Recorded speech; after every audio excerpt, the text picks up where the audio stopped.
que acredito que toda vez que a gente fala com uma pessoa de negócio, ela entende, e quando a gente fala com uma pessoa de dados, não necessariamente. Pô, isso aí a gente já tá falando de LTV, Lifetime Value, pô, às vezes você tá fazendo... E aí tem várias estratégias de precificação no meio disso. Tem estratégia de precificação que é você vender um produto mais barato, porque você sabe que você tem uma esteira de produto, então o primeiro produto você perde dinheiro, e nos outros produtos você começa a ganhar, porque você tem esse tempo de vida útil do seu cliente com o seu negócio, né? Então você vende um produto barato, ou você dá um produto grátis para a pessoa sentir aquilo com você, e depois você começa a ir para outra estratégia de precificação, que é maximização de lucro. Eu acho que a gente tem que aprender essas coisas, porque não é fácil, não vai ser assim descobrir algo interessante e as pessoas vão comprar. A politicagem, ela faz parte da vida. A gente negocia tudo. Até quando é criança. Não sei se vocês têm filho, mas até criança negocia bem, cara. As crianças sabem negociar. Por quê? Que a gente acha que a gente não vai ter que negociar as coisas na vida só porque a gente é legal, só porque a gente é inteligente. Não. Ser inteligente, o pacote do ser inteligente é saber vender inteligência, senão ela não serve de nada. Fala aí, analítico de plantão, belezinha? Tá no ar, tá valendo mais um episódio do nosso podcast. E hoje falaremos sobre a relação entre metas de negócio e áreas de dados. Como sempre aqui, dividindo este podcast maravilhoso ao meu lado, ele, o do Analytics. Exatamente. Não é o Netflix, mas estamos quase com setups milionários aqui de câmeras. O Gabriel tá ali operando, né?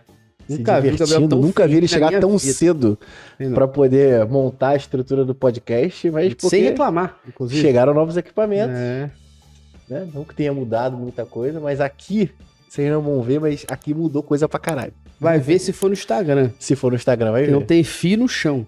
Tudo Exatamente. pendurado, a gente tá mesmo, o que é isso, na moral? Sim. Na moral, isso aqui eu posso falar chupa Globo, que a gente tá... Agora tá. Agora pode falar. Agora pode falar. Para poder falar aqui sobre a relação entre metas de negócio e área de dados, apesar de ser para muita gente algo óbvio, né, Luciano? Pô, como é que não tem dados na hora da meta de negócio? Muita gente conversa com a gente no Instagram, no LinkedIn, sobre como que a área de dados e o profissional de dados pode estar no meio disso, nessa relação.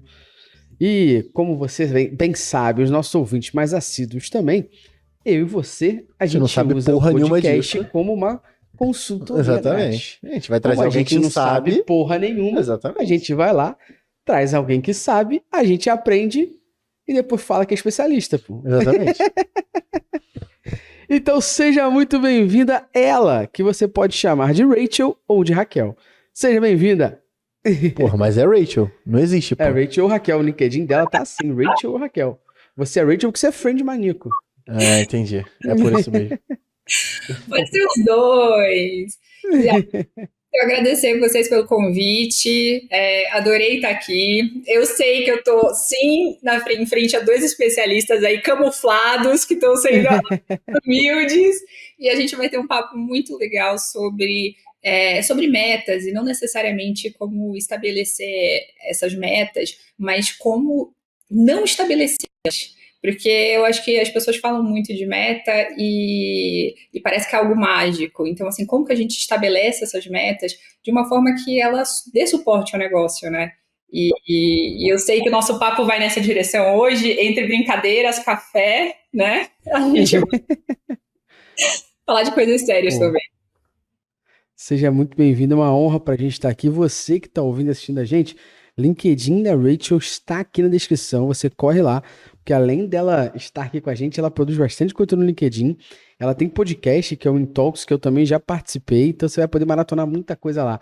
Link tá na descrição para você poder conhecer mais desse trabalho maravilhoso que ela faz. E pra gente começar aqui, né, Rachel, a gente já começa com a nossa consultoria grátis com você, que é, a gente tá falando da área de dados, pra gente que trabalha, querendo ou não, né, a gente sabe hoje da relevância que essa área tem para o mercado e a quantidade de profissionais que estão surgindo, a quantidade de empresas que prestam atenção nisso. Talvez se a gente olhar para trás, quando tudo era mato, o mundo era muito diferente.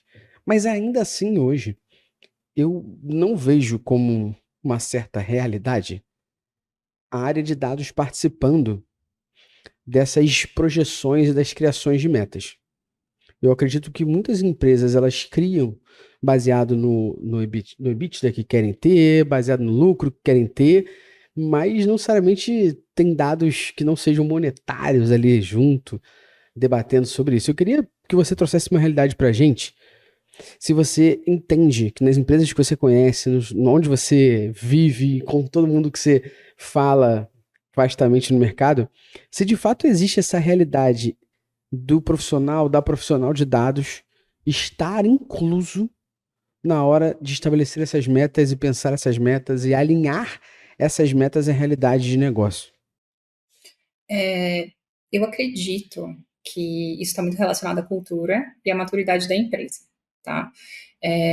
Antigamente, eu vejo a área de dados muito como as pessoas querendo ter, porque era um hype. Ah, precisa ter, mas ninguém sabe exatamente o que fazer com aquilo. Tanto que a gente escuta ainda muito falar assim, ah, mas quais dados você quer jogar no lake, ou você quer priorizar? Tudo. Mas para que tudo? Você vai usar isso? Até tem um problema de governança, né, aqui no Brasil. E então eu acho que as pessoas elas ainda não aprenderam a integrar, a trabalhar com dados de uma forma holística. Então você realmente usa os dados para tomar decisões. Então é assim, então tipo, eu preciso crescer 15%. Mas baseado em que o mercado está com esse crescimento? E aí eu puxo até outros dados. O PIB está desse jeito?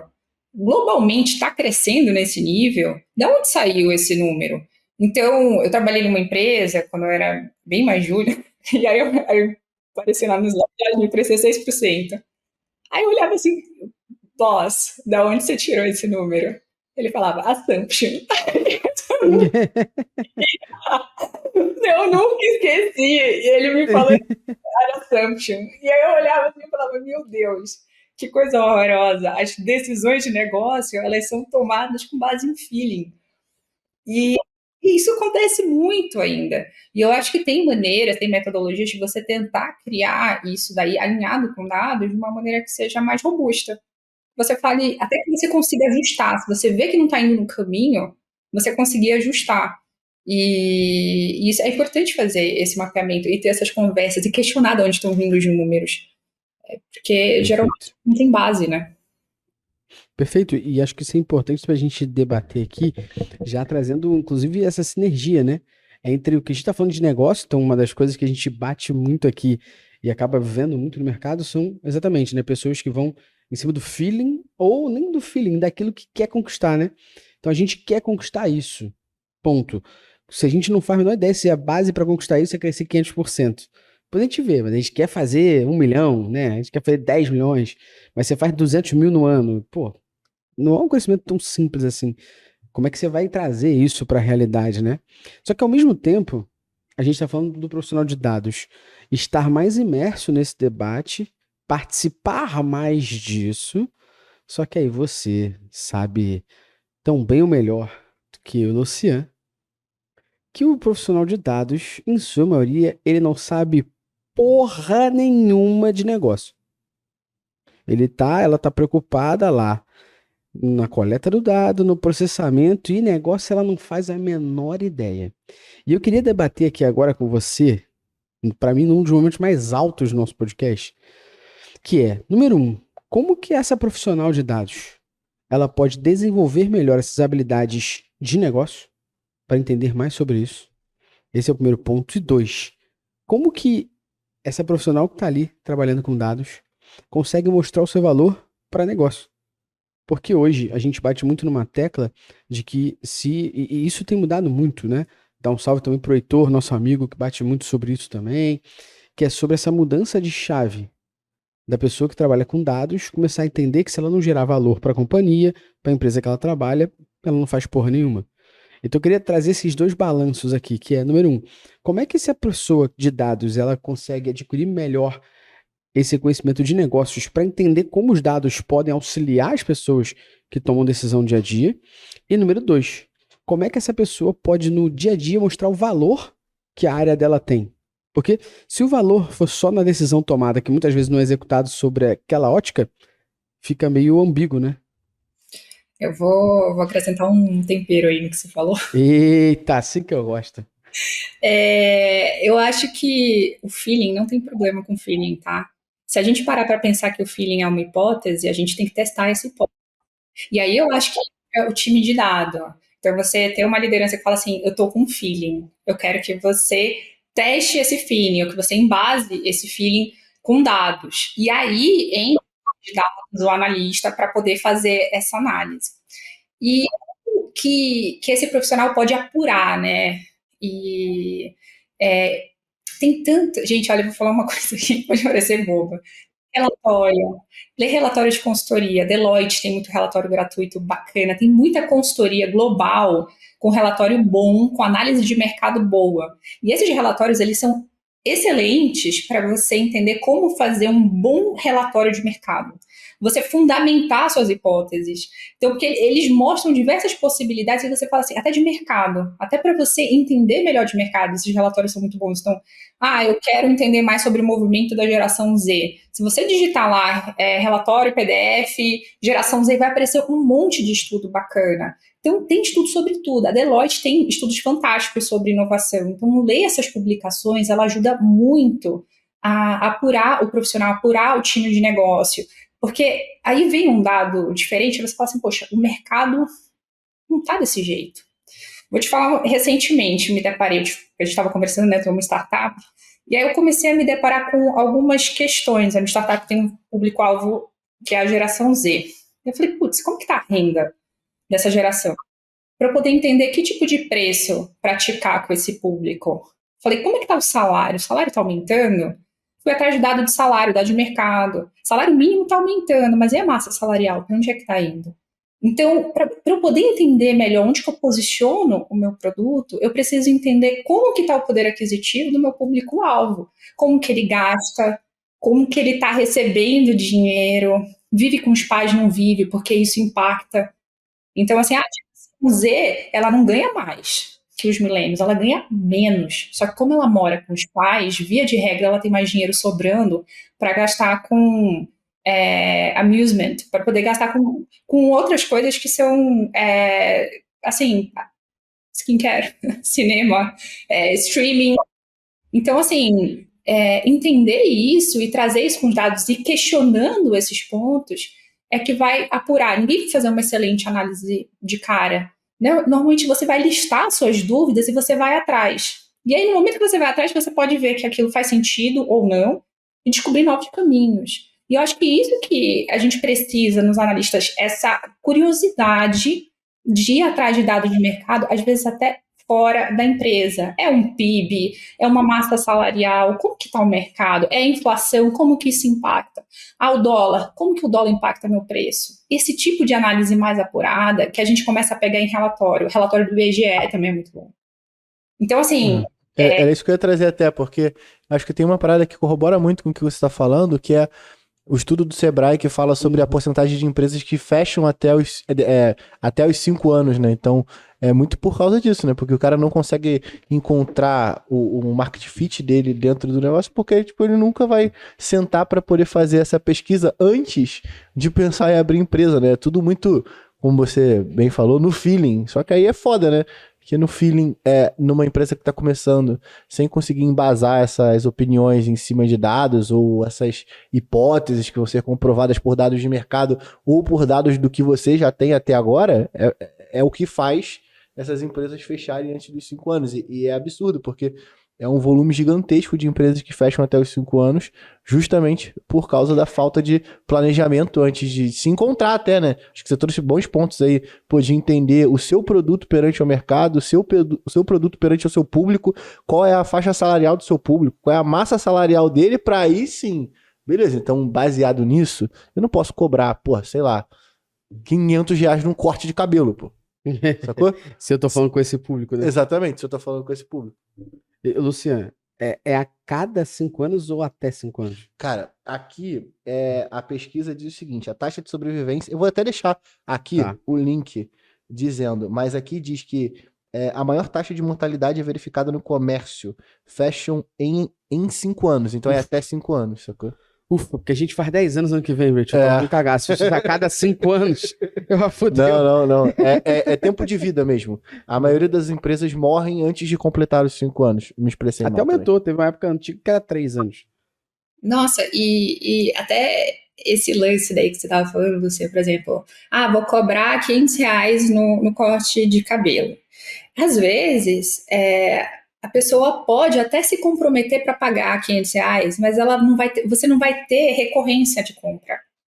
Qual o valor daquela pessoa para o seu negócio? Ela pagou R$ 500 uma vez, ela parcelou, ela queria ter aquela experiência de vivenciar, de pagar, de estar naquele ambiente de que o corte de cabelo custa R$ 500, mas ela vai comprar uma vez, talvez uma vez ao ano. Exatamente. Quanto tempo dura o teu produto com o teu cliente para você poder saber se ele pode custar esse preço? Tá ligado? Aí a gente começa a entrar em métricas muito importantes também, né, Rachel? Que acredito que toda vez que a gente fala com uma pessoa de negócio, ela entende. E quando a gente fala com uma pessoa de dados, não necessariamente. Pô, isso aí a gente já tá falando de LTV, Lifetime Value. Pô, às vezes você tá fazendo... E aí tem várias estratégias de precificação no meio disso. Tem estratégia de precificação que é você vender um produto mais barato, porque você sabe que você tem uma esteira de produto, então o primeiro produto você perde dinheiro, e nos outros produtos você começa a ganhar, porque você tem esse tempo de vida útil do seu cliente com o seu negócio, né? Então você vende um produto barato, ou você dá um produto grátis para a pessoa sentir aquilo com você, e depois você começa a ir para outra estratégia de precificação, que é maximização de lucro. Que aí eu não dou desconto, eu não baixo o preço, porque eu maximizo o lucro, eu foco nisso. Então tem várias estratégias por trás aí que, quando a gente vai começar a falar com a galera que está mais focada na coleta e processamento, se ela não tiver essa visão de negócio, ela nunca coletou e processou isso, por exemplo. O papel da liderança é muito dar esse direcional para as pessoas verem os dados, além de uma massa de dados, um volume grande de dados. Porque um bando de dados e não um banco de dados. Porque só quando você entende o que você está trabalhando é que você vai conseguir agregar valor. Eu vou dar um exemplo para vocês. Perfeito. Uma vez eu caí num time que chegou a um montão de dados, era um país, não era aqui do Brasil e tal. E aí o povo falando, olha, tá tudo errado. Tem um monte de problemático, tem um monte de dado problemático. E aí eu não sou uma pessoa técnica, sempre fui uma pessoa de negócio. Usei isso como uma licença poética.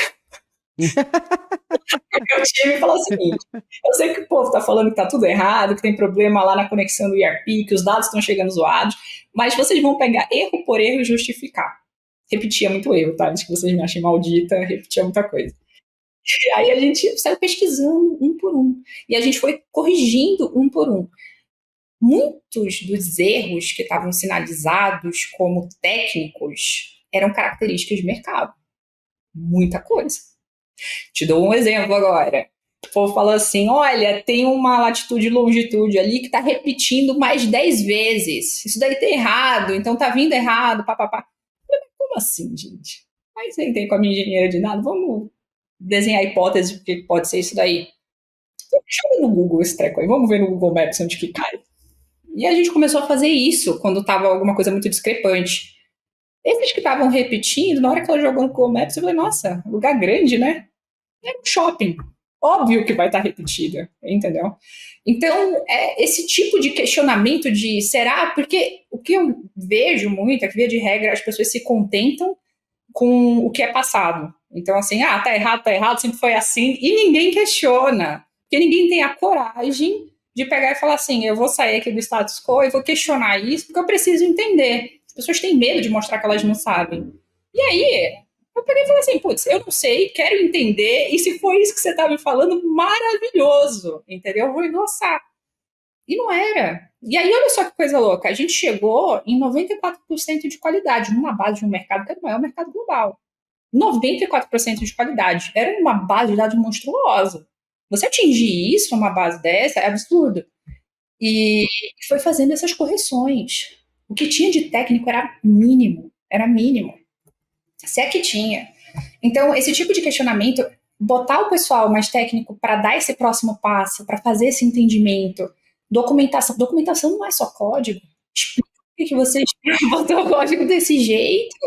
E qual o impacto desse código? Você testou outro código além desse daí? Quais são os cenários? Cenário A e B? Qual que é o impacto dos cenários? Para as pessoas, no futuro, olharem aquilo ali e falarem assim, pô, ela tomou tal decisão embasada, ela sabia para onde ela estava indo. Agora que eu estou vendo essa documentação... Mesmo que ela estivesse indo para o lugar errado, ela sabia para onde ela estava indo.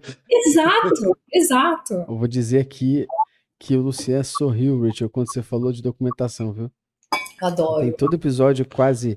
Eu falo que toda vez que alguém fala de documentação, o Luciano dá uma sorrisinha assim, ó, tipo, Ó, não sou maluco. É, porque não é só eu que tô falando, né? Porra, é loucura. Parece que você é um alienígena quando você chega dentro de um processo de implementação e você, ó, vou te dar aqui a sua documentação com tudo que a gente implementou. Caralho! Não, é só o básico, né? Senão a gente não consegue criar um legado dentro da empresa que seja consistente, né? Não, e storytelling na documentação. Você vê que a gente começa a falar de coisas técnicas mais linkadas com outros skills. Então, por exemplo, você ter essa habilidade de storytelling numa documentação é maravilhoso. Então, por exemplo, eu falava pro time, eles jorravam um monte de coisa técnica, foi maravilhoso, não entendi nada. Como que você vai me explicar isso daí? É lindo isso daí. E aí eu fazia muito esse push para eles simplificarem a linguagem na documentação. Eu falei, uma pessoa de negócio, uma pessoa técnica, tem que poder ler isso aqui da mesma maneira. Isso aqui tem que poder transitar de maneira acessível pela organização. Então não fale complicado, não explique de maneira complicada. Ah, É porque foda, porque o cara fica lá, porra, não, mas o pipeline de dados que faz isso daqui, e a camada silver e a camada gold, foda-se, pô. Sacou? Sacou? Tipo, tem que estar explicado do ponto de vista onde todo mundo consiga entender. E aí, de novo, isso acontece, e é foda, eu vou militar aqui, foda-se. Mas é porque eu vejo muitos times de dados do ponto de vista técnicos colocando complexidades muito grandes na frente do que a gente precisa de fato, porque ele quer utilizar uma tecnologia, né? Tem um monte de gente que faz isso, eu já fiz isso pra caralho, faço isso nos meus projetos pessoais, mas foda-se, é só meu, né? Quando você tá trabalhando numa empresa, tem que tomar muito cuidado pra você não tá dentro de uma ditadura, sacou? De dados, porque é só o time de tecnologia que entende aquilo dali, e aí os dados não estão democráticos o suficiente, Perfeito. e aí você não pode pagar de data-driven na internet, porque se for um dado que só você consome, foda-se. Tá ligado? A gente aprendeu aqui num podcast que toda métrica, toda instrução, toda fala que pode ser seguida de um belo foda-se, não serve pra nada, sacou? Então é isso, tipo assim, beleza. A gente fez um puta pipeline de dados aqui com Databricks. Foda-se, tipo, se não tem nenhum resultado objetivo. E aí, objetivo, né? Porque a solução técnica tem que estar empurrando o OKR, tem que estar empurrando Exato. o que a gente quer. Tá alinhado de novo à meta, que é o que a gente tá Exatamente. batendo aqui nesse podcast. Eu vou deixar até um salve pra galera que tá ouvindo. 2 aqui salvos. Salve número 1. A Rachel falou ali de qualidade dos dados, bateu um exemplo ali. A gente acabou de gravar recentemente um episódio falando sobre qualidade de dados, como é que a gente pode confiar. Então, putz, esse episódio está explicando muito um pouco do que o Luciano falou aqui, camada Gold, Silver e tal, explicando um pouco o que de fato é um dado confiável, o que é qualidade, para a galera poder ouvir os processos que tem por trás disso.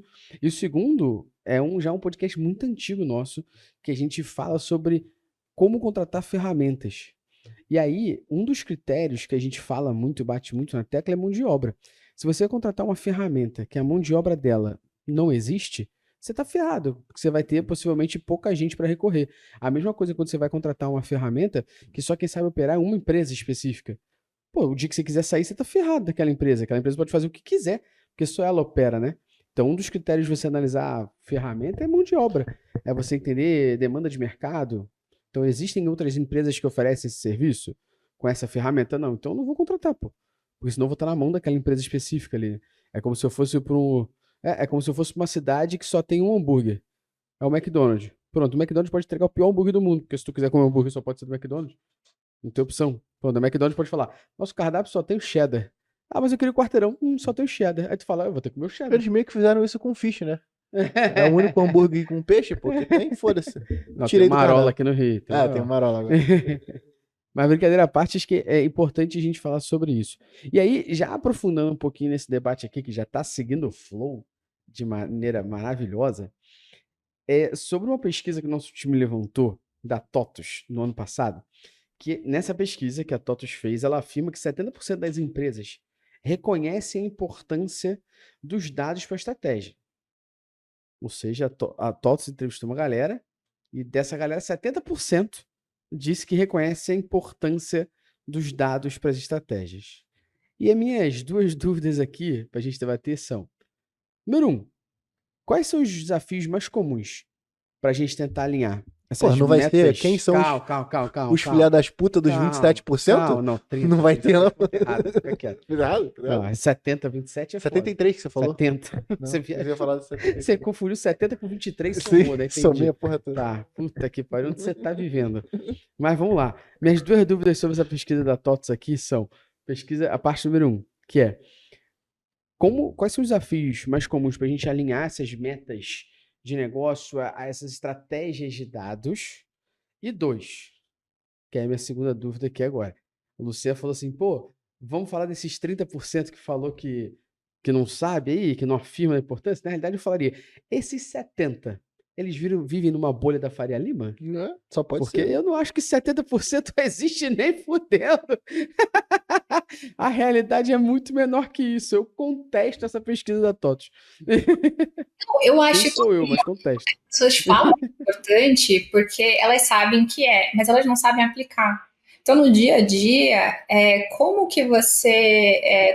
acho que todo mundo entende que dados são importantes, que as decisões deveriam ser baseadas em dados. As pessoas, elas não têm a cultura, elas não foram preparadas para se encaixar nesse modelo. Então, você vê a liderança não vai estar te cobrando para isso. A cultura, assim, dados é uma área nova, já começa por aí. As pessoas, elas estão aprendendo a incorporar isso.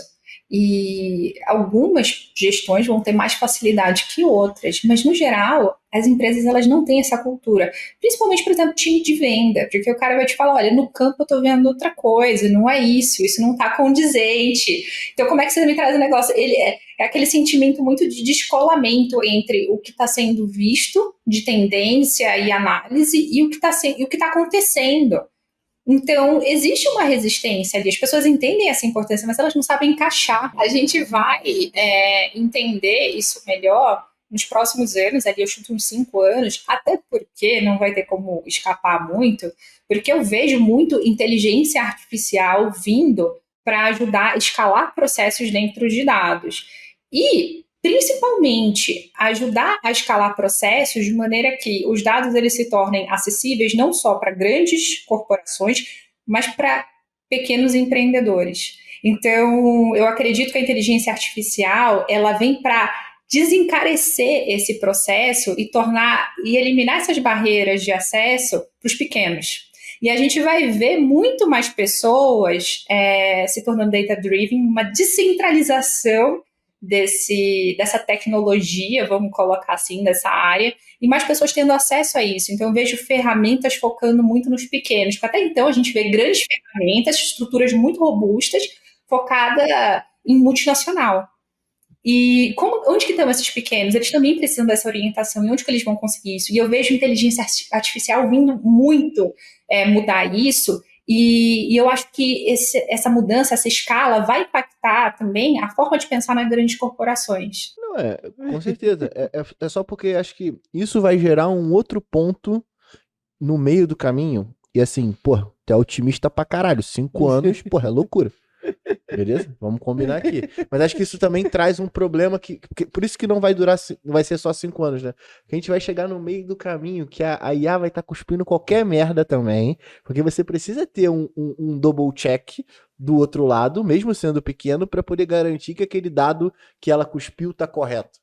Só que eu acho que a gente ainda não tá no nível de maturidade da IA pra isso. Pô, mas do ponto de vista de processo, eu acho que é do caralho. Porque, pô, tem muita gente que já tá utilizando ele pra poder, porra, fazer processos de tratamento de dados, por exemplo. Ele é muito mais assertivo nisso do que a própria análise.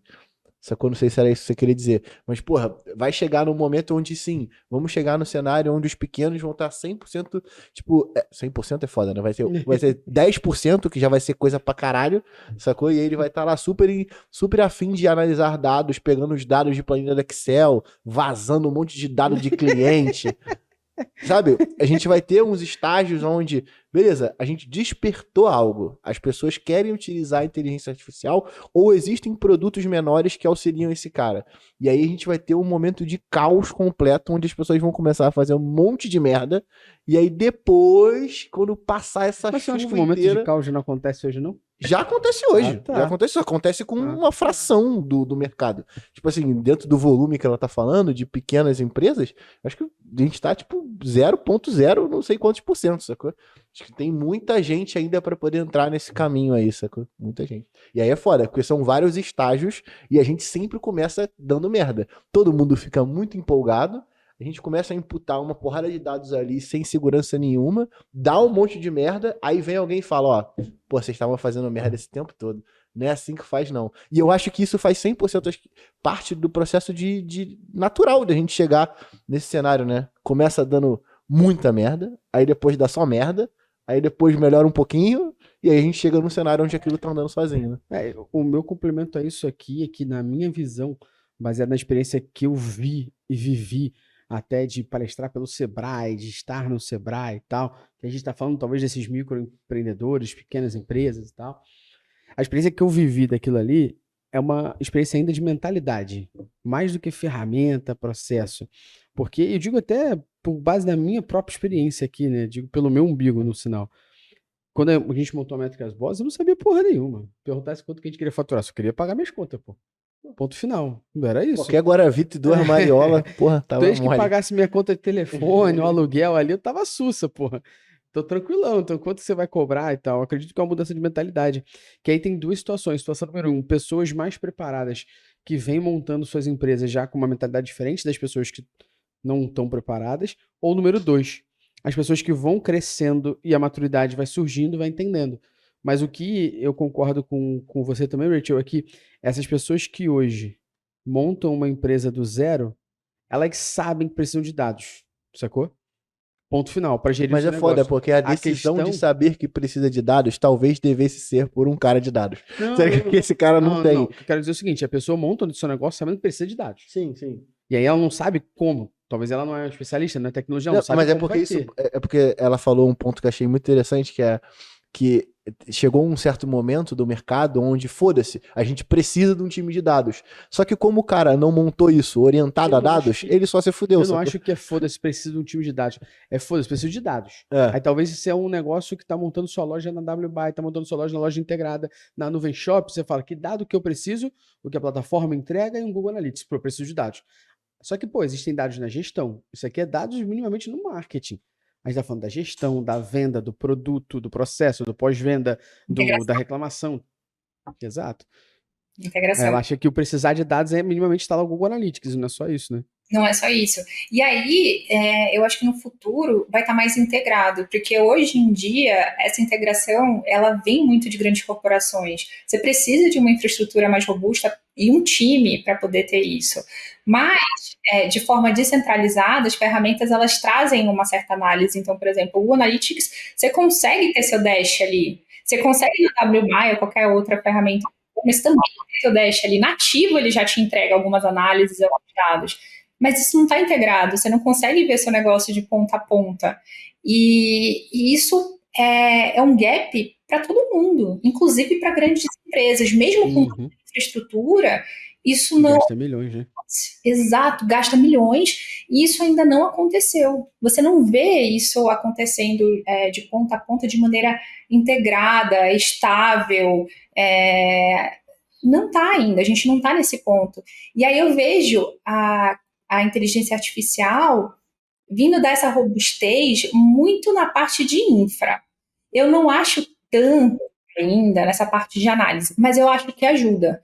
Como que eu acho que a inteligência artificial ela pode ajudar? Até para preparar, por exemplo, um analista de dados que quer desenvolver essa parte de negócio. Se você começar a conversar com o chat GPT da vida, falando, olha, tenho tais dados, minha análise é essa, você enxerga alguma outra análise de mercado que eu não estou considerando? E aí ele vai te devolver um monte de coisa legal que você pode sair dali e falar, vou estudar mais isso daqui para ver se esse ponto também tem ou não. E eu acho que hoje, atualmente, a inteligência artificial ela pode dar um grande suporte para ensino mesmo, para desenvolver. E, lamentavelmente, as pessoas veem muito a inteligência artificial como um pilar assim de vai reduzir meu trabalho, vai fazer o trabalho por mim. E não é isso. E alguns vai, tá? Alguns vai. Mas é igual o autoatendimento do caixa, pô. Sim, sim. Não tem o que fazer, a tecnologia é disruptiva. É igual o cobrador do ônibus. É. Não, mas, gente, olha, inteligência artificial, o pessoal tirar um time de customer service para botar inteligência artificial, na minha opinião, um tiro no pé. Porque vocês já tentaram conversar com um banco de vocês que não. Não, é uma merda. Não. Até tu falar com a atendente, eu acredito que o que fizeram com o chatbot na internet para banco e serviço hoje é o que faziam anteriormente com a URA. Para você falar com a atendente, tu tinha que ouvir as 27 opções, pô. Que aí você ficava 5 minutos na URA até tu clicar no 9 para falar com a atendente. Exato. E é isso, hoje o chatbot é isso, ele vai te responder 27 coisas idiotas, com links para você ler e se virar, até o momento tu falar assim, você não me ajudou, ele. Vou te direcionar pro atendente então. Fiquei 5 minutos. E, na verdade, é tratado como um fura-fila do que outra coisa, tá ligado? Do que resolução de problema. E aí você fala para mim que uma empresa dessa é centrada no consumidor? Nem fudendo. Nem eu tô falando palavrão também, eu vou pegar. Aí, ó, se soltou, aê! Mas o complemento que eu ia fazer em cima disso é justamente um ponto que você trouxe, que eu acredito que é uma das perguntas que a gente já faria aqui. Que a gente está falando do profissional técnico entender aqui da área de negócio. E você falou, por exemplo, né, um analista ele pode trazer algumas visões para dentro do chat GPT e perguntar, pô, você faria isso? E aí acho que aqui na tua frase, né, acho não, na minha opinião aqui na tua frase tem uma palavra que você falou, que aí já é o desafio do profissional de dados. Você falou assim, perguntar. Pô, o profissional sabe fazer pergunta. Você tá muito pessimista com o pessoal de nada. Não, mas é uma verdade, pô.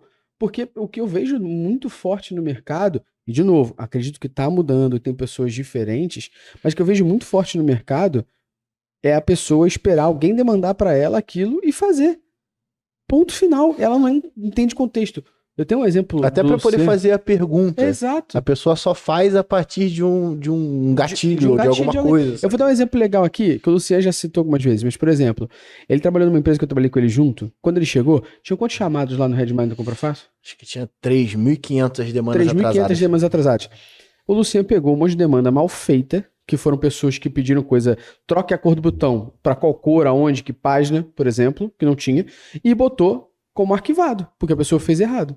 Agora, sabe quantas pessoas tinham na área, nessa empresa, antes do Luciano entrar? Umas 15. O que as 15 cabeças fizeram? Porra nenhuma. Eles pegaram um chamado e falaram, opa, não entendi. Só isso. E aí o chamado ficava lá. Por quê? Porque ele não tinha minimamente a vontade de ter 2 segundos de raciocínio e perguntar, o que você quis dizer aqui? Contextualize melhor qual cor, em que página e o que fazer. Não era, não entendi. Então, esse é meu questionamento. Acredito que existe um ponto muito forte sobre, e não estou falando só do dados, de pessoas de dados, mas das pessoas, em saber fazer perguntas. E hoje eu acredito que muita gente até usa muito mal essa parte mais disruptiva do chat GPT, que é esse alcance mais comercial que ele tem, mais mundano, porque não sabe fazer pergunta. Aí fala, comigo não funciona direito não. É que você não sabe perguntar nem entender contexto. E aí você acha que vai perguntar qualquer coisa. Eu tava num curso em company recentemente que o cara falou assim, você tá falando pra gente pesquisar sobre as pessoas. Pô, é mole, só no chat GPT. Eu falei, eu não sou tão famoso. Se você for no chat GPT e perguntar lá quem eu sou, o chat GPT pode falar que eu sou qualquer pessoa louca, você vai acreditar e não vai funcionar. Porque eu não sou aquela pessoa que ele vai falar, por exemplo. Porque ele não tem histórico, nem fonte pra fazer. O cara também não tem o contexto do que tá apresentado os dados do banco de dados da OpenAI tá em cima de até 2022. Então, pô, se não existe presença digital de você antes disso, você não tá lá. Então, é foda, né? Isso eu acho que foi legal pra gente bater esse ponto aqui, justamente sobre essa habilidade de fazer perguntas, que eu acredito que é muito importante para diversas áreas e mais uma skill que esse profissional de dados ele pode se desenvolver, justamente para conectar a pergunta que eu ia fazer aqui para a mesa, que é como que esse profissional de dados ele pode atuar de maneira mais proativa para pensar nas tendências, antecipar ali o que ele pode trazer como meta de negócio, o que ele pode pensar como agregador para o dia a dia dos contextos de negócio.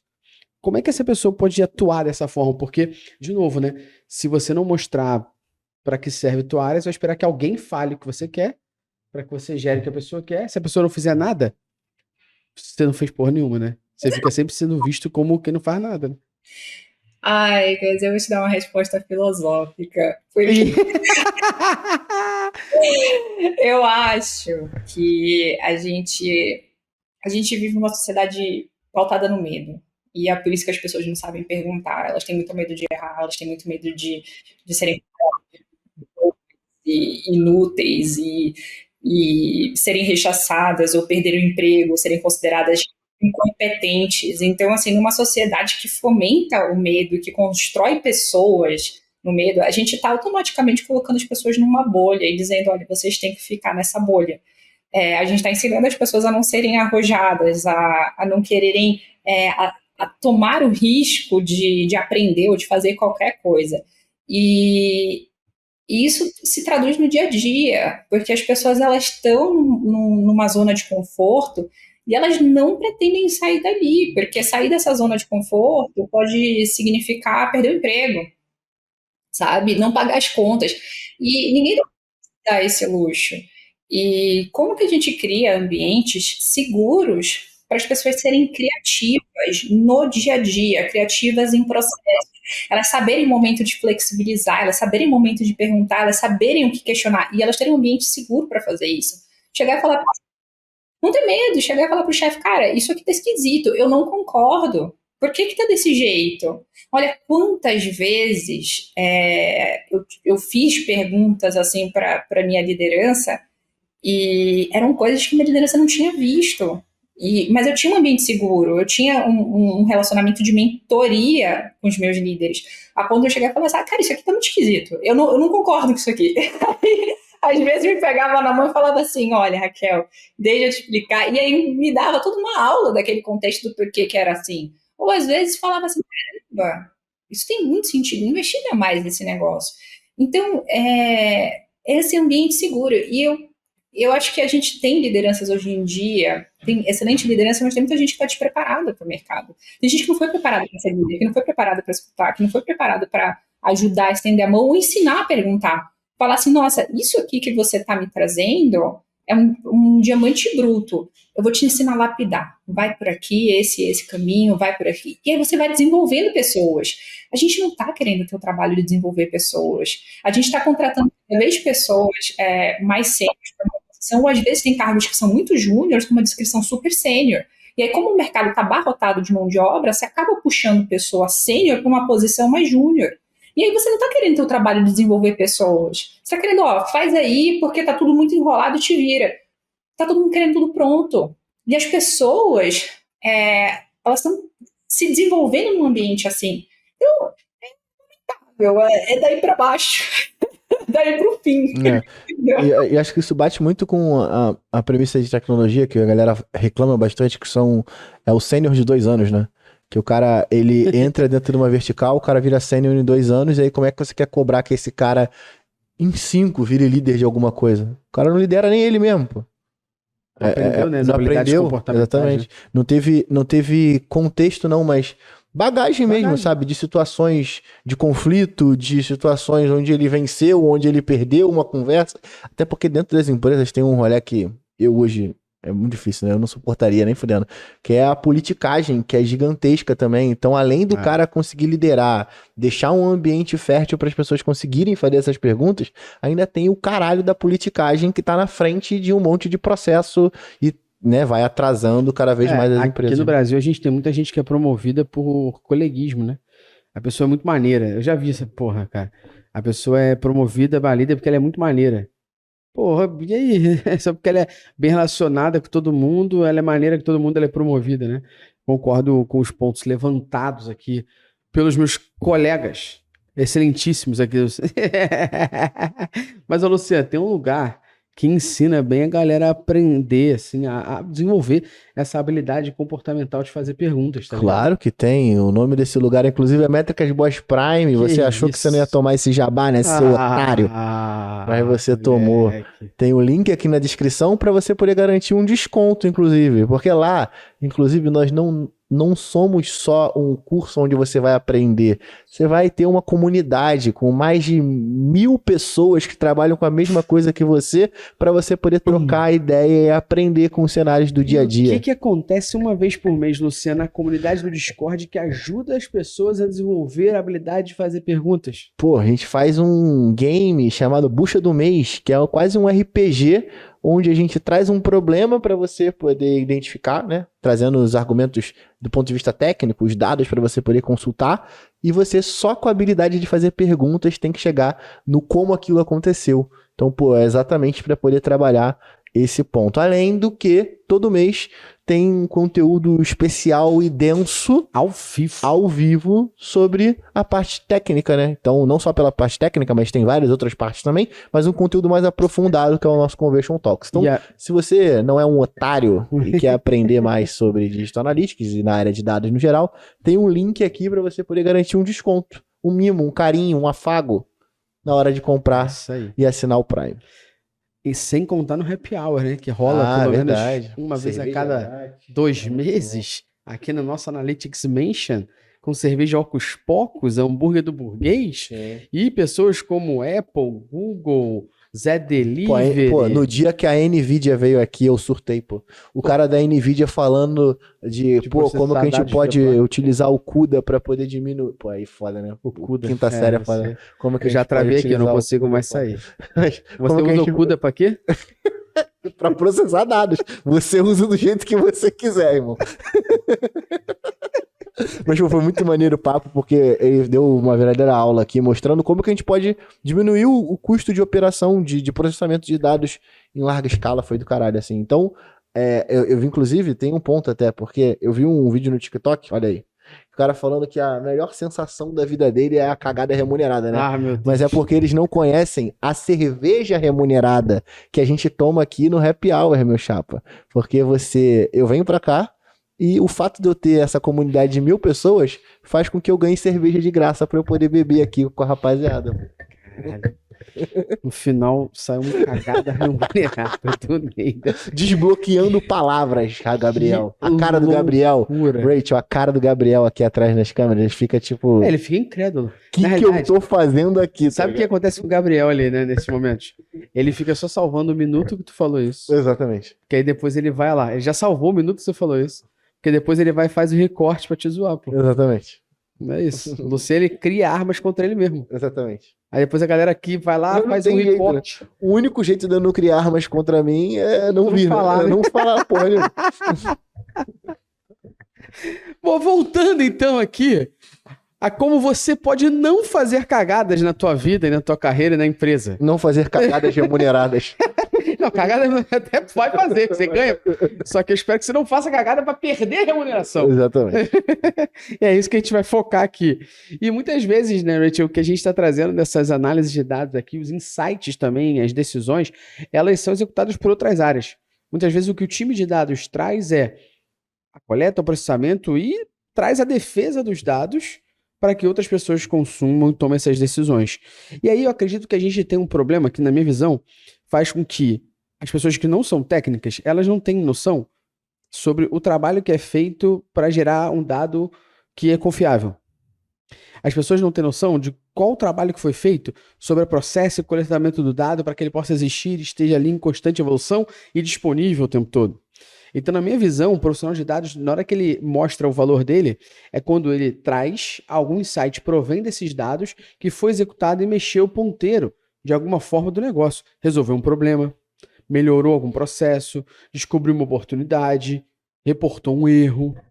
Só que muitas vezes esses dados, esses dados são criados por essas áreas, mas as decisões não são criadas por essas áreas, e essa pessoa ela não consegue ter esse valor apresentado.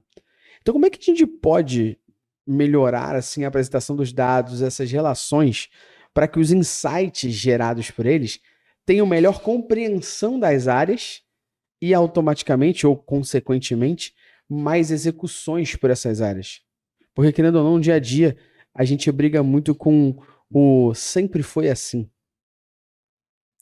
Olha, eu vou te falar algo muito duro, assim, porque eu podia dizer, É desse jeito mesmo, infelizmente, mas eu vou dar um push aqui pra galera, que é o seguinte, aprendam a ser políticos, aprendam a se vender, aprendam a vender o trabalho de vocês, aprendam a circular nas mesas para falar do trabalho de vocês. Muitas vezes, aquilo que você está apresentando, ele não vai... Olha só, um dia desse eu estava vendo, eu não lembro aonde foi, isso era um vídeo de uma pessoa que ele estava falando assim, que ele reportava, ou era alguém que reportava pro CEO do Google, ou alguma coisa assim, e questionaram como que essa pessoa apresentava as coisas para o CEO. Então, assim, como que essa diretora apresentava para o CEO e como que funcionava esse processo. E ela falou uma coisa interessantíssima. Ela falou, olha, eu sei que ele não toma a decisão sozinho. Então, no momento que eu apresentar, ele vai questionar toda a mesa de diretores para entender a opinião de cada um. Sabendo que ele age dessa maneira, antes de entrar na reunião, eu já deixo todos os meus pares na mesma página. Então, todo mundo sabe o que eu estou fazendo, sabe a direção, sabe onde agrega valor e está todo mundo concordando com aquilo. Eu já ajustei tudo para estar todo mundo concordando. E aí, isso é uma habilidade. Você Na ir, famosa reunião antes da reunião, a famosa que reunião, salva a vida também. Ou, como diria o famoso o nosso grande, como diria o nosso grande professor Nélio Xavier, é o GPS comportamental. Você pesquisar sobre a pessoa antes de você Exatamente. ir Não, lá mas a fazer reunião tudo. antes da reunião também é excelente. Você alinhar com a galera que vai participar do processo é muito bom, muito importante. Gente, e é lobby, é você sentar na mesa e falar assim, caramba, tive um insight super bacana, e você conversar com a pessoa, e você pegar também a opinião daquela pessoa, para você saber já onde que podem discordar, já ajustar, ou então você já pegar e falar, não, mas não é bem assim, olha esse outro Perfeito. dado. Putz, é muito interessante. E isso é uma habilidade, porque, gente, a única coisa que cai do céu é chuva, o resto a gente tem que correr. Muito forte. Muito Eu vou tatuar essa porra, meu irmão. Eu quero a camisa amanhã na lojinha da Métricas Boss com essa frase e a referência do episódio e botar lá, Lins Não, Rachel. não, é. A única coisa que cai do céu é chuva, né? Dados você tem que coletar. Porque assim, as pessoas elas acham que assim, poxa, eu vou ser muito boazinho, muito bonzinho, vou apresentar isso daqui, vamos concordar. Não vai ser assim. Tem um trabalho, uma construção, até as pessoas concordarem. Você tem que mostrar o impacto daquilo dali. Fala, então, se não fizer, vai impactar em tanto, vai perder tanto em venda. Poxa, eu acho assim, recomendo fortemente esse caminho, por isso, entendeu? As pessoas elas têm que saber empacotar aquela descoberta. Agora o povo quer chegar e falar assim, nossa, descobri isso aqui. Legal, super interessante. E o que eu faço com isso daí? Qual que é o impacto disso? Você já aprendeu. A pessoa chegou a descobrir isso daqui. Se você puder responder foda-se, não serve de nada, pô. Amiga do prejuízo, maravilha. Assim, como que você mostra valor naquilo que você faz? E isso é uma habilidade. As pessoas têm que aprender a se vender mais. As pessoas que têm que querer tomar risco. Porque quando você vai defender um negócio que é diferente, você tem que estar preparado para o rojão. E, assim, a melhor maneira, né, desse fogo cruzado é ir pelas beiradas, é ir pelos cantinhos, é ir por quem vai estar fazendo parte da tomada de decisão. Quando eu era estagiária, olha só, eu tinha um chefe. Era só eu e meu chefe. Meu chefe não tinha mais ninguém na vida, só eu. Ele tomava conta de 3 áreas. Eu tinha, olha só, eu era estagiária, mas eu tinha um poder de influência gigantesco. As pessoas não sabiam. Eu não sabia o que era. Porque se eu chegasse pro meu chefe e falasse assim, olha, pesquisei, eu fiz faculdade integral, então eu terminei minha faculdade mais velha, então eu já era mais madura, eu não era uma pessoa tão infantil. Então se eu chegasse pro meu chefe e trouxesse uma recomendação fundamentada, ele super acatava. Então, assim, às vezes, quem vai estar tomando aquela decisão ou influenciando aquela decisão nem é uma pessoa tão sênior, pode ser um analista que está ali, que aquela liderança confia, pode ser um diretor. Então, assim, esse saber conversar, essa postura de alinhar as coisas, de vender aquilo que está sendo feito, é muito importante. E as pessoas elas têm que começar a treinar isso. Vai para frente do espelho, vai, sabe? Tem tanta coisa que vai fazer. Observa as pessoas. Uma vez eu trabalhei numa empresa, e é muito legal, porque eu passei por muita empresa, então eu vi muita cultura, vi muita coisa sendo feita. E assim, algumas coisas me chamavam a atenção. Eu trabalhei numa empresa que chegava na reunião e ninguém falava. Aquilo me chamou muita atenção. E eu falei, meu Deus, ninguém fala o que está acontecendo. As pessoas negociavam tudo nos bastidores. E se a pessoa falasse na reunião, geralmente era alguém muito júnior. Aí a turma sempre ficava todo mundo quieto, observando. E era muito da cultura dessa empresa observar para tomar decisão. Então, eu acho que a gente tem que aprender essas coisas, porque não é fácil, não vai ser assim descobrir algo interessante e as pessoas vão comprar. A politicagem, ela faz parte da vida, a gente negocia tudo, até quando é criança, não sei se vocês têm filho, mas até criança negocia bem, cara, as crianças sabem negociar. Por quê? Que a gente acha que a gente não vai ter que negociar as coisas na vida, só porque a gente é legal, só porque a gente é inteligente. Não! Ser inteligente, o pacote do ser inteligente é saber vender inteligência, senão ela não serve de nada. Então, E tem uma faceta também do profissional que trabalha com a parte de dados que acho que é interessante, que vai ter hora, cara, que a gente vai no risco mesmo e foda-se o teu dado, sacou? Mas ele tá ali para poder balizar o quanto de risco a gente vai ter. Então é engolir mesmo seco. Vai ter cenários onde, mesmo com os dados que a gente está apresentando, mostrando algo totalmente o contrário do que o seu stakeholder está querendo tomar de decisão, às vezes a decisão dele está em cima do risco, porque é um fator que o dado nenhum vai conseguir comprovar 100%, né? Porque, pô, às vezes tem o fator do cara assumir o risco. Não, beleza, eu entendi, mas tem algo que é maior do que eu e você, que é o quanto de risco que a gente quer assumir em cada uma das decisões que a gente vai tomar. Então, engole seco, aprende com aquilo e embasa melhor a tua hipótese, porque no final de tudo, você serviu para algo muito importante, calcular o quanto de risco aquela decisão que esse cara tem. Às vezes, baseado nesse cálculo que você fez, você ajudou o cara de entender que, às vezes, para você tomar uma decisão que não vai tão ligada aos dados e o que o cara tá indo para poder assumir o risco, não é que você não ajudou ele. Ele viu que, pô, de acordo com o que você me apresentou, não é um risco tão grande. Então a gente vai seguir por esse caminho e vamos assumir o risco, tá tudo certo também, sacou? Acho que a galera tem um rolê quando trabalha com a parte de dados, de quando mostra o dado, tipo, não é utilizado, ele não é, ou ele é considerado, mas dentro desse fator de risco, ele acaba não participando tanto, e aí o cara engole o choro como se fosse um filho seu que tivesse apanhado na escola, sacou? E não é assim que funciona. Não, e eu acredito que a proatividade, ela é uma das coisas que mais auxilia você a aparecer e mostrar esse valor. Então, um exemplo que eu fiz muito na minha carreira foi as pessoas tomarem decisões sem me consultar e eu, beleza, eu tava participando de uma reunião, vamos supor. Aí tomaram uma decisão que eu não fui consultado.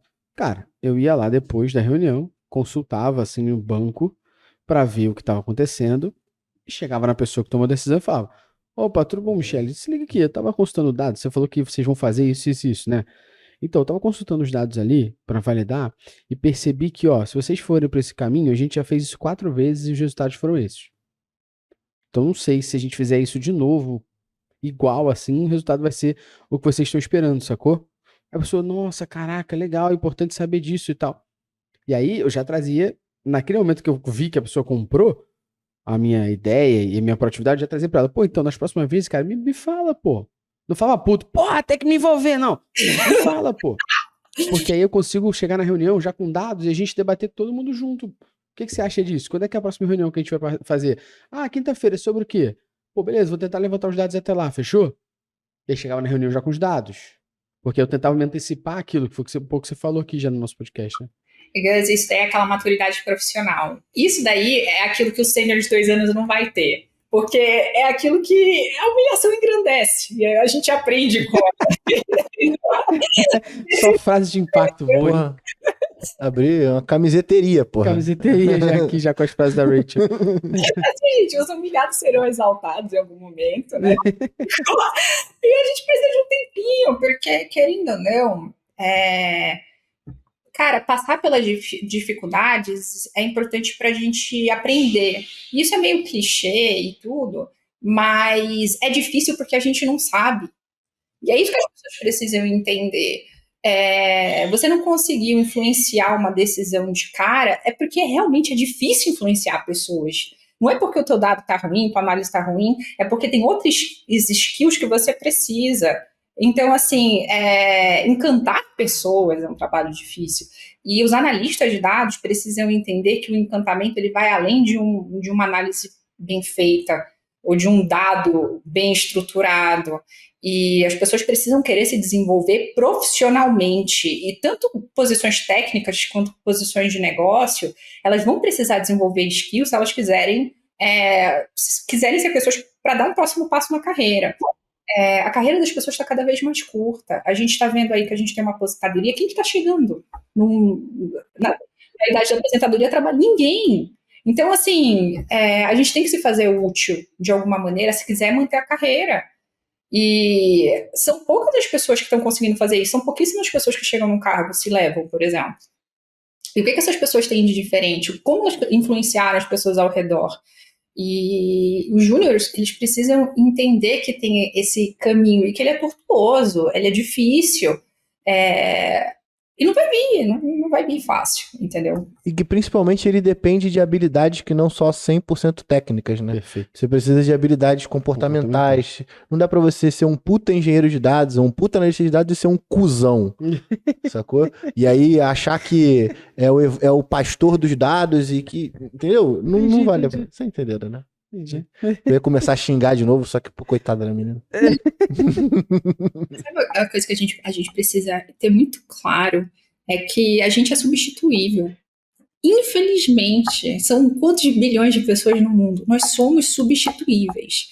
Então, partindo do princípio de que a estrutura pode nos substituir a qualquer momento, como que a gente se adapta para se manter ali o máximo possível? A gente tem que saber jogar o jogo, e essa é a verdade mais dura que eu posso deixar aqui para as pessoas. Tem que ter jogo de cintura, tem que saber jogar o jogo, tem que baixar a cabeça às vezes, tem que desistir às vezes, tem que saber o momento de desistir, o momento de continuar.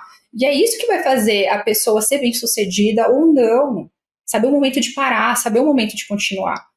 E não é mágica, isso é desenvolvido, isso é observado. Uma vez, quando eu era mais jovem, a mãe falou para mim assim, Raquel, eu falava, eu tô chateada, eu falava, obrigada, isso aqui. E minha mãe falava assim, Raquel, pelo amor de Deus, que essa pessoa encontre alguém muito corajoso e que esse alguém corajoso não seja você.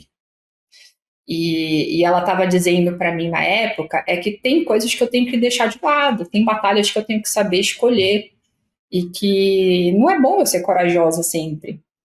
E eu entendo isso hoje e lembro muito desse conselho dela. E as pessoas elas têm que saber o momento até de apresentar uma análise. O para quem apresenta, por exemplo, você chama uma pessoa ali de canto e fala, olha, descobri isso daqui, entendeu? Às vezes talvez não seria nem para a pessoa, seria dependendo do cargo da pessoa, seria para a tua liderança levar para essa pessoa. Então isso é a estrutura de saber o nosso lugar também na corporação, quem que a gente aborda e como aborda, é decisivo. E infelizmente a gente precisa entender isso. E é uma questão momentânea, porque à medida que a gente vai entendendo e tendo jogo de cintura, a gente vai subindo, a gente vai se movimentando, a gente vai conquistando coisas. E a conquista, gente, é demorada, ela é árdua, entendeu? Sim, isso. sim. E eu acho que tem um outro salve que é muito importante deixar, que são para as pessoas que estão nessa posição de liderança. Mesmo que você seja um sênior de 2 anos, sacou? Porque aí você tá só fudido, né? Mas eu quero dizer de criar esse ambiente fértil onde as pessoas podem se desenvolver, sacou? Não tem como a gente querer falar que a gente precisa de unicórnios se, pô, todo cavalo que nasce de chifre eu arranco, porra. Tá ligado? Então, tipo, não dá, né? Tem gente... Eu vou mudar o nome desse podcast, pai. Vai ser Frases Fodas Ditas em Contexto. Porra, vai, eu soltar alguma aqui, tô puto, que só eu que não soltei boa. Mas é muito isso, porque, tipo, a gente vê, e a gente vê bastante pessoas que estão dentro das empresas, principalmente quando a gente tá atendendo como consultoria e na área de educação, as pessoas, tipo, com um puta potencial, mas que quando você chega e pergunta ela, mas por que você não fez isso? Pô, né, porque eu quero continuar com o meu emprego, né? Ou seja, o quão os líderes estão deixando e criando esse ambiente fértil para as pessoas conseguirem errar, tirar dúvida, sabe? Acho que sempre fica o salve, porque na maioria das vezes quando a gente vai falar da galera do profissional, a gente fala sobre o viés do cara que tá trocando de carreira ou o cara que tá começando nela, mas acho que tem um puta salve pra galera que já é líder, porque às vezes tem a premissa É a premissa dos caras do quartel, né? Fizeram comigo, eu vou fazer com o próximo, tá ligado? E aí tu vai indo desse jeito e aí você não cria o ambiente que a gente precisa pra poder ter os caras que sabem de negócio e de tecnologia, pô. Faz sentido. Sacou? Ó, eu vou dizer que esse podcast aqui é um daqueles que é bom você, pô, preparar um cafezinho e ouvir isso já com seu néctar sagrado. Ou, se tu mora em casa e tem quintal, pega aquela cadeirinha, senta no quintal, bota isso aqui, ó, no alto-falante, cafezinho, olhando pro céu, pra tu lembrar que só de lá só cai chuva e meteoro, mais nada. Se tu mora em apartamento, faz o cafezinho, abre a janela, dá uma olhada pra rua, dá uma olhada pro teu prédio, pra ter aquele momento que tu tem que olhar pro nada e refletir. Luciano, errei nisso. Uhum. Dá uma olhada pro nada e refletir, mas com café. Café é muito forte, Que inclusive. café é muito forte? Pô, Coffee Mais. Se não for a Coffee Mais, tu é um otário, beleza? Porque a Coffee Mais não tem só o melhor café, ela tem o melhor café pra ocasião que você precisa. Pô. Tem o Drip Coffee, que a gente descobriu o melhor macete de todos, que é o Drip Coffee, só pra você entender. Raquel não, seu nome é Rachel. Rachel. Pô, não existe, né? Luciano é fã de Friends, então eu só vou te chamar de Rachel. Exatamente. Pô, a gente descobriu um macete muito maneiro, porque o Drip Coffee, ele é tipo um cafezinho com coador, num sachê, Tipo, que não, é você exatamente pode... isso. É exatamente isso. E aí você pode levar pra viagem, a gente descobriu isso recentemente, e é maravilhoso, porque você não precisa mais tomar café com gosto de Esse é o queimado. hack do milênio. Aquele Exatamente. café do evento que é uma merda, Isso. você não precisa tomar. Você só chega pede a pessoa água do evento quente. e fala assim, tu consegue um copo de água quente? É isso. 120 ml mais precisamente. Exatamente. E aí você garante o seu café muito bem tomado. Mas não tem só drip coffee, Tem não. cápsula? Tem café em Mentira. cápsula, que inclusive o drip eu prefiro sempre Arara. esse daqui, tá? O Arara é muito forte, não tem jeito. E na cápsula da Nespresso também tem, porra. Quer tomar um expressinho muito forte? Tem lá o seu expresso e tem café em grão É. também pra galera que gosta da E sacanagem esse, de moer o e café. esse que eu expresso sou um aí, não, deles. mostra aí. Esse expresso aí, ele tem a intensidade de 8, que é a intensidade de Cacá. O Cacá usava o 8. Exatamente. No Brasil, no São Paulo, a intensidade de Cacá. Pô, mais levinho, Isso. tranquilo. E tem a intensidade 10, que é a intensidade de Felipe Melo. Isso. Que tu já toma tomando dois pés na porta. Exatamente. E aquele ali é o que eu gosto. São- Intensidade 10. São que 10 é pra- cafés dentro de um, é Porra, muito meu irmão. forte. É Muito muito bom. forte, tá? Muito forte. Então, Então, garanta porra. não só, e aqui pra você ver como é que você é um otário que tá me ouvindo agora, porque a gente garante 15% de desconto pra só galera. 15% não. E quem compra, Acima de R$ 99,90. Rachel, essa tu não tá ligada, que isso aqui, eu tô puto. Eu já falei pro Thiago no Coffee Mais que ele fez isso depois de eu já ter o negócio que eu tinha. Mas basicamente, Rachel, se tu gasta acima de R$ 99,90 no site da Coffee Mais, tu ganha uma prensa francesa. Pô, tá de sacanagem. Mano, eu vou comprar. Eu sou muito Aí, ó. você não vai só comprar, você vai ganhar um kit quando a gente trombar contigo em algum lugar. Com E certeza. se for comprar, não faça igual os otários que escutam esse podcast. Porque eles têm um link aqui com 15% de desconto Pode e ganhar compram preço. no mercado, porra. Os caras me mandam foto. Acabei de comprar o Coffee Mais aqui no mercado. Aí eu falei, porra, beleza, como você é otário, né? Que você não me ajudou e Tem- ainda comprou o café mais caro. Tem um otário desse que é amigo nosso. Exatamente. Que eu vou poder dar um salve nele aqui agora, o João Rébula. Isso. Você, a próxima vez que comprar o teu café no Zona Sul, eu vou avaliar o teu curso no Prime com NPS de 1, Exatamente. pra tu ficar puto, pô. Nesse momento, o João Rebla é esse otário. Porra, ele veio aqui, em loco, e falou, eu amo o Coffee Mais. Depois que eu provei, eu não paro de comprar no Zona Sul. Falei, não é possível. Porra, aí é loucura, Tu pô. grava podcast com a gente, tu grava curso no Prime, tu faz, pô, participa de happy hour, bebe da minha cerveja Exatamente. e toma, porra, compra o café na Zona Sul, é sacanagem, pô, na moral. Come do meu salgadinho, porra. É, correto, pô. Aí, porra, vai Que comprar o isso? café no mercado, porra. Pô, não Arrego. pode ser, arrego. Arrego. Tinha que ser vascaíno, né? Tinha que ser vascaíno. Rachel, pra gente ir pros nossos finalmente dessa surra em formato de áudio de podcast sobre dados, queria que você deixasse um recado pra nossa audiência aí que tá ouvindo sobre, beleza, a pessoa tá saindo daqui agora do nosso podcast, é um profissional de dados ou um profissional de negócios e precisa resolver esta dor que é essa relação entre as áreas de negócio e dados, entre a meta e a área de dados. O que essa pessoa tem que fazer agora by Rachel Links? Olha, eu acho que para a gente aprender coisas diferentes ou se desenvolver naquilo que a gente não tem tanta aptidão, a gente tem que olhar para fora do nosso meio, da nossa bolha. E, putz, vai num teatro, sabe? Qual foi a última vez que você foi no teatro? Ou numa exposição de arte? Ou você tá com... Qual foi a primeira vez que você foi no teatro, né? Tem muita gente que nunca foi, né? Não, e eu falo isso, pode estar parecendo bobo, mas é olhando coisas muito diferentes do nosso contexto que a gente consegue ter insights diferentes para onde a gente está inserido. Fala, caramba, olha como estão fazendo isso aqui, eu não consigo implementar, ou de outro jeito, ou olha essa tendência, ou olha o que está rolando. Enfim, olhar para as pessoas que estão fora do nosso contexto e para o que está acontecendo fora do nosso contexto. É aí que a gente identifica a tendência. É aí que a gente se desenvolve, é aí que a gente se torna menos alienado. E eu acho que o que está faltando hoje no mercado é a gente se desalienar. E para fazer isso, é leitura, é relatório, é sair para andar no parque, é ver uma peça de teatro, é ler um negócio diferente, é entrar numa comunidade que não necessariamente seja de dados, sabe? Esses conhecimentos, eles são importantes para formar a pessoa, e a pessoa forma o profissional. Então, eu sei que é importante estudar a parte técnica, mas às vezes deixa um pouquinho de lado. Eu vou dar um exemplo para vocês. Eu amo assistir série de época chinesa. Amo. Adoro. Caralho, nem sabia que existia. Adoro. E aí, olha só, olha que coisa. Tipo, qual o nome daquela porra lá? Dorama? Não, Dorama é drama coreano. Não, é tipo aquela série inglesa que teve até filme. Porra, tá, mesmo, minha mulher ama essa porra. Eu não consegui assistir, que é muito louco. Qual o nome? Ah, eu sei, a do... Pô, série inglesa, cara, de época. Web? Qual o nome? Dalton Web? Downton Abbey. Ah, não, Ela eu mesma. ia pra um É caminho tipo Downton Abbey, completamente... só que chinês? Então, eu gosto disso. Aí, olha só que louco. Caraca. Eles citam pensadores chineses da época. Quando eu vejo foda. alguma coisa, eu pego para ler o livro. Eu falo assim, caramba, vou ler o livro. Maneiro. Então, assim, eu vou pegando uma coisa que... Pô, diz o nome da série.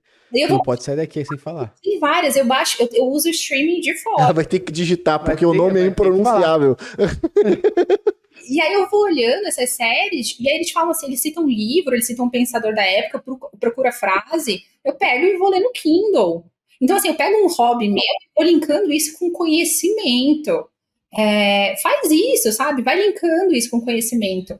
Putz, o Sesc tem tanta coisa bacana. Dá um pulo no Sesc da tua cidade, vê a exposição. Poxa, eu não conheço esse artista, deixa eu dar uma olhada aqui. A Pinacoteca tá agora com uma exposição maravilhosa de um cara que acho que ele é do Rio de Janeiro.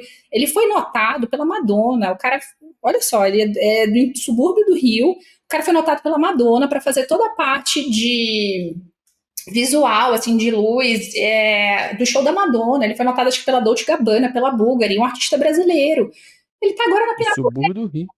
Exato, ele tá na Pinacoteca agora. Então, esse tipo de coisa que a gente tem que estar olhando e falar assim, caramba, como que a arte tá influenciando o movimento das coisas? O que tá virando tendência? E essas coisas, elas se conectam. Então, como que a gente transforma os hobbies em uma forma de a gente também se instruir? Para fugir do mesmo, para fugir do que todo mundo está fazendo. E a gente tem que tirar esses momentos para relaxar e para aprender. Relaxar, não necessariamente a gente precisa ficar à toa. E uma outra coisa, procrastinem. Sabe por que eu vou falar disso? Procrastinem. Porque geralmente pessoas criativas são... Tu falou isso na frente do Luciano, vai me foder, Rich. Geralmente pessoas criativas... Mas... Sério, olha só. Eu vou falar uma coisa para vocês. Se vocês forem procrastinadores, geralmente pessoas muito criativas e pessoas que resolvem problemas são procrastinadoras. Porque elas param. O momento da procrastinação não significa que elas estão fazendo nada. Elas estão relaxando o cérebro para pensar em soluções. E aí ela termina a procrastinação com uma solução. Tô errada, Luciano? Lógico que não. Inclusive, eu preciso te apresentar a minha esposa para você explicar isso para ela. Beleza? Manda esse corte. Esse corte vai direto para ela. Muito bom. Pro sócio ela já explicou. Já explicou. Entendi. A gente tem que ser gentil com a gente e entender os nossos processos de criatividade, de execução. Eu trabalho muito bem à noite, eu gosto de trabalhar à noite, eu sou uma pessoa extremamente noturna, eu vou para academia praticamente de madrugada, e eu durmo pouco, então eu acordo cedo, independente do dia da semana, final de semana, e eu funciono muito bem nesse ciclo, e eu entendi já que eu funciono nesse ciclo.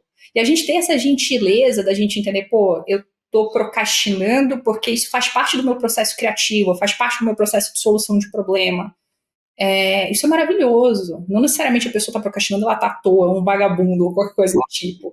Então, é um convite para as pessoas se entenderem melhor, porque esse entendimento vai ajudar a entender possibilidade, vai ajudar a entender caminho, vai ajudar a entender uma série de coisas.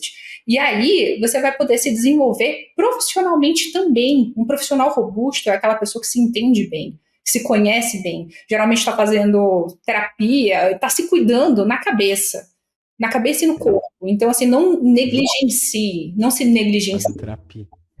Entendi. Terapia é uma boa, filho. Terapia é uma Eu também acho, eu faço. Você faz? Faço. Ah, manda isso aqui, eu corto a sua esposa. Não precisa assim. Não, ela também faz, pô. Agora tu quer. Terapia é genial, porque assim, as chineladas que a gente não recebe Tomando porrada. são chineladas para desenvolver. Então a terapia, ela é para empurrar, é para dar aquela empurrada. Ó, eu vou dar um exemplo aqui pro Luciano. Luciano, quando eu tinha 18 anos. Dê vários, fica à vontade, Brasil. Olha só. Porra, eu ia te apresentar minha família. Porra, Eu tinha 18 anos, minha mãe pegou e falou assim: Raquel, você é too much pra mim, vou te botar na terapia porque não tá dando. Aí eu peguei e falei assim: não vou pra terapia porque o problema não sou eu. Aí fui pro terapeuta, né? Fui arrastada, obrigada. Falei: eu vou só pra provar um ponto, tá? De que não sou eu que preciso dessa terapia. Vai vir da alta, vai falar que eu não preciso, vai chamar minha mãe pra fazer terapia. Aí cheguei lá, uma hora. Esculachei todo mundo, eu falei, agora eu terminei, acho que fundamentei muito bem. Esse cara olhou pra mim, ele falou, acho que foi a primeira vez que alguém falou assim comigo, e, nossa, ele falou assim: Raquel, até quando você vai ficar com pires na mão mendigando afeto alheio? Ele falou desse jeito comigo. Aí eu olhei, eu falei, nossa, eu nunca tinha olhado pra isso. Foi daí que ela aprendeu essa quantidade de frase que ela usa hoje. Eu nunca tinha encarado por esse lado. Aí olha só o que eu fiz. Eu saí da terapia, minha mãe falou, e aí? Eu falei, eu vou voltar semana que vem com o cara. Que agora esse filho da puta vai ter que me explicar o pires. Por que eu tô fazendo isso? Eu quero entender onde ele viu isso. Porque se eu estiver fazendo, eu quero parar. Então a terapia era isso, sabe? E é isso, eu vou deixar vocês encerrarem, porque senão eu fico falando. Não, porra, encerramos com aulas aqui. Isso, muito forte, muito forte. Luciano, podcast foda, né? Muito foda, muito foda. Tema foda, convidada irada. Rachel, muitíssimo obrigado por todo o conteúdo que você trouxe pra gente aqui, as pedradas na galera. Ai, gente, eu que agradeço, adorei gravar, eu tô muito feliz. Desejo muito sucesso. E só brilhem. É isso. Tamo junto demais. Vim pelo podcast e saí reflexivo. Vim pelo podcast e saí com meu agendamento de consulta já no terapeuta. Não, você faz aí rapidinho. Vou fazer. Pra você que ouviu a gente até aqui, não esqueça, a única coisa que cai do céu é chuva. E se você está em busca de unicórnios, não tire o chifre dos cavalos que nascem com ele. Um abraço e até o próximo. Valeu! Papo de maluco do caralho. Valeu!